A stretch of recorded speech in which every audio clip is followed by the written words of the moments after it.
8,500 കോടി രൂപയുടെ ഒരു കമ്പനി രണ്ടാമതൊരാളില്ലാതെ ഒറ്റയാളെ കൊണ്ട് നടത്താമോ? നിർമ്മിത ബുദ്ധിയുടെ ഈ കാലത്ത് അടുത്ത വർഷത്തോടെ അതും സാധ്യമെന്ന് ആന്ത്രോപിക് സിഇഒ ഡാരിയോ അമോദി. 13 പേരെ കൊണ്ടാണ് താൻ ഇത്രയും വലിയൊരു കമ്പനി തുടങ്ങിയതെന്ന് ഇതിനോട് പ്രതികരിച്ച ഇൻസ്റ്റാഗ്രാം സഹസ്ഥാപകൻ മൈക്ക് ക്രിഗർ.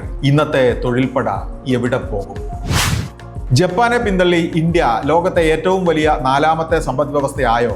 വേണ്ടണം എന്ന് പറയുന്നത് പോലെയാണിപ്പോൾ ഉത്തരം. നിതി ആയോഗ് സിഇഒ BVR സുബ്രഹ്മണ്യം അങ്ങനെ അവകാശപ്പെട്ടെങ്കിലും ഈ വർഷാവസാനത്തോടെ മാത്രം ഈ അവകാശം സ്ഥാപിച്ചെടുക്കാൻ കഴിഞ്ഞാലായി എന്നാണ് നിതി ആയോഗ് അംഗം അരവിന്ദ് വീരമണി പറയുന്നത്. രണ്ടിനുമിടയിൽ സമൂഹ മാധ്യമങ്ങളിൽ ചോദ്യം മറ്റൊന്ന്: ഇന്ത്യയിലെ ജനങ്ങളിൽ പകുതി പേർക്കും 3 നേരം ഭക്ഷണം കഴിക്കാവുന്ന സ്ഥിതിയുണ്ടോ?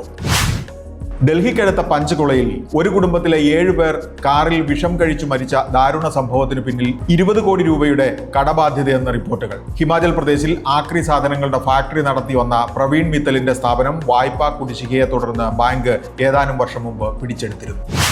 കപ്പൽ മറിഞ്ഞതിനെ തുടർന്ന് മത്സ്യമേഖല കടുത്ത പ്രതിസന്ധിയിൽ. കേരള തീരത്തെ മീൻ ആർക്കും വേണ്ട. തമിഴ്നാട്ടിൽ നിന്നും മറ്റും മീൻ എത്തിച്ച് വ്യാപാരികൾ, വിശ്വസിച്ച് വാങ്ങാൻ മടിച്ച് ജനം. ലോകത്തെ 1 ഡസൻ മുൻനിര ടെക്നോളജി ഹബ്ബുകളിൽ ഒന്നായി ബംഗളൂരു. ഇവിടെ ടെക്കുകളുടെ എണ്ണം 10 ലക്ഷം കവിഞ്ഞതായി പഠനം. അതിൽ മലയാളികൾ എത്ര? കേരളം ഒരു ഹബ്ബായി മാറുന്നതെപ്പോൾ? ചോദ്യം ബാക്കി. ബിസിനസ് വാർത്തകൾ വിശദമായി അറിയാൻ ധനം online.com.